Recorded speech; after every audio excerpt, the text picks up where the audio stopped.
A series of unfortunate events, the Reptile Room, Chapter 6. Bad circumstances have a way of ruining things that would otherwise be pleasant. So it was with the Baudelaire orphans and the movies Zombies in the Snow. All afternoon, the three children had sat and worried in the Reptile Room under the mocking stare of Stefano and the oblivious. The word oblivious here means not aware that Stefano was really Count Olaf and thus being in a great deal of danger. Chatter of Uncle Monty. So, by the time it was evening, siblings were in no mood for cinematic entertainment.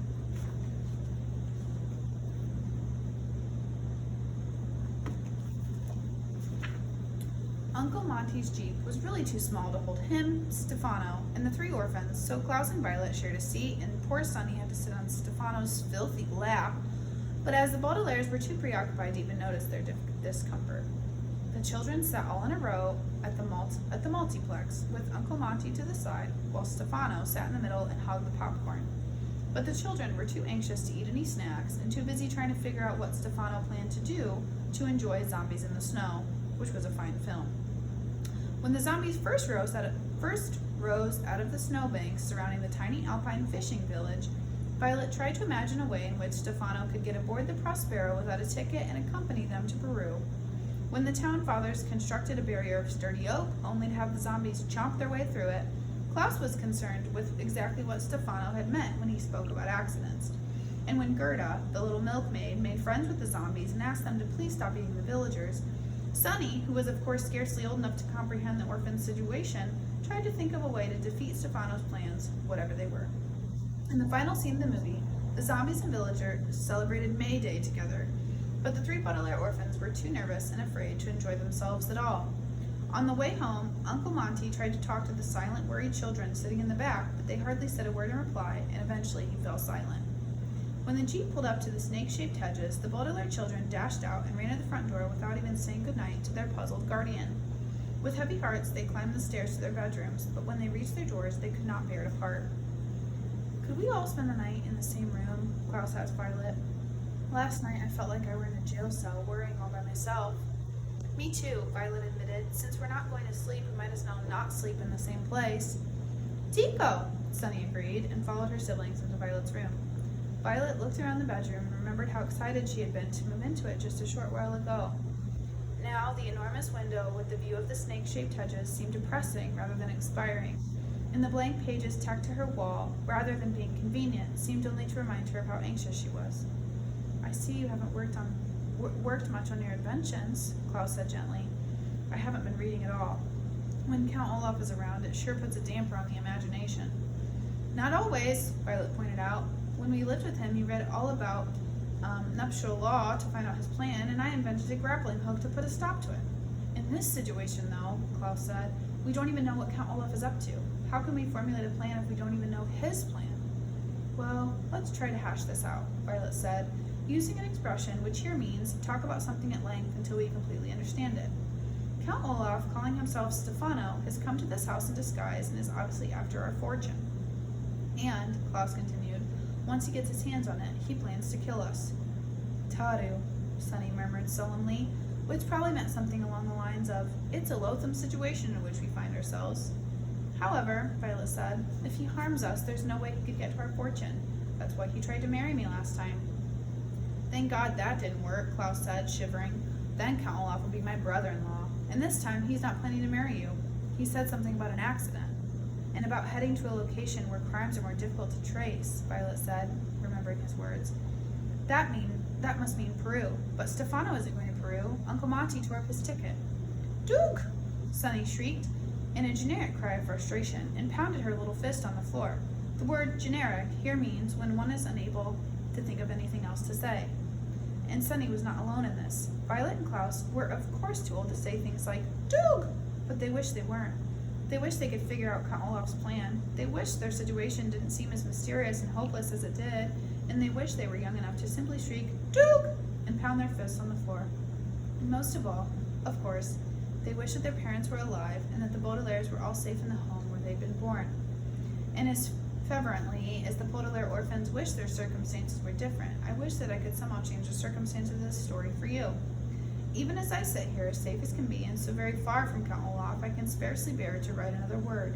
Perhaps it would be best if you shut this book right now and never read the rest of this horrifying story. You can imagine, if you wish, that an hour later the Baudelaire orphans suddenly figured out what Stefano was up to and were able to save Uncle Monty's life. You can picture the police arriving with all their flashing lights and sirens and dragging Stefano away to jail for the rest of his life. You can pretend, even though it's not so, that the Baudelaires are living happily with Uncle Monty to this day. Or best of all, you can conjure up the illusion that the Baudelaire parents had not been killed and that the terrible fire and Count Olaf and Uncle Monty and all the other unfortunate events are nothing more than a dream, a figment of the imagination. But this story is not a happy one, and I am not happy to tell you that the Baudelaire orphans sat dumbly in Violet's room. The word dumbly here means without speaking, rather in a stupid way, for the rest of the night. Had someone peeped through the bedroom window as the morning sun rose, they would have seen the two children huddled together on the bed, their eyes wide open and dark with worry. But nobody peeped through. Someone knocked on the door. 4 loud knocks, as if something were being nailed shut. The children blinked and looked at one another. "Who is it?" Klaus called out, his voice cackly from being silent so long. Instead of an answer, whoever it was simply turned the knob and the door swung slowly open. There stood Stefano, with his clothes all rumpled and his eyes shining brighter than they ever had before. "Good morning. It's time to leave for Peru. There is just room for 3 orphans and myself in the Jeep, so get a move on." "We told you yesterday that you weren't going," Violet said. She hoped her voice sounded braver than she felt. "It isn't your Uncle Monty. It is your Uncle Monty who isn't going," Stefano said, and raised the part of his forehead where his eyebrows should have been. "Don't be ridiculous," Klaus said. "Uncle Monty wouldn't miss this expedition for the world." "Ask him," Stefano said, and the Baudelaires saw a familiar expression on his face. His mouth scarcely moved, but his eyes were shining as if he told a joke. "Why don't you ask him? He's down in the reptile room." "We will ask him," Violet said. "Uncle Monty has no intention of letting you take us to Peru alone."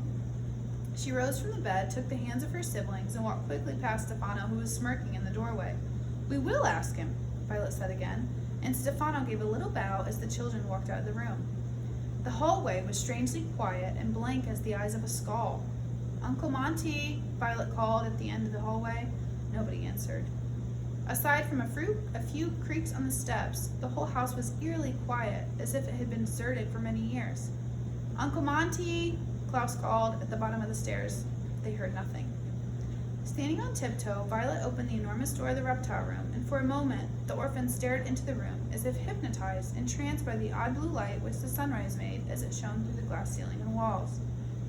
In the dim glow, they could see only silhouettes of the various reptiles as they moved around in their cages or slept, curled into shapeless dark masses.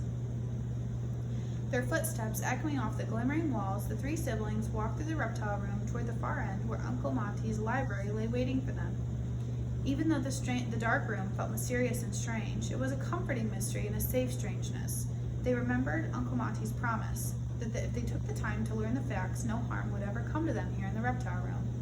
However, you and I remembered that Uncle Monty's promise was laden with dramatic irony, and now, here in the early morning gloom of the reptile room, the irony was going to come to fruition, a phrase which here means the Baudelaires were finally to learn of it. For just as they reached the books, the 3 siblings could see a large, shadowy mass huddled in the far corner. Nervously, Klaus switched on one of the reading lamps to get a better look. The shadowy mass was Uncle Monty. His mouth was slightly agape, as if he were surprised. His eyes were wide open, but he didn't appear to see them. His face, usually so rosy, was very, very pale, and under his left eye were 2 small holes, right in a line, a sort of mark made by the 2 fangs of a snake. "Die Versuch?" Sonny asked, and tugged at his pants leg. Uncle Monty did not move. As he had promised, no harm had come to the Baudelaire orphans in the reptile room, but great harm had come to Uncle Monty.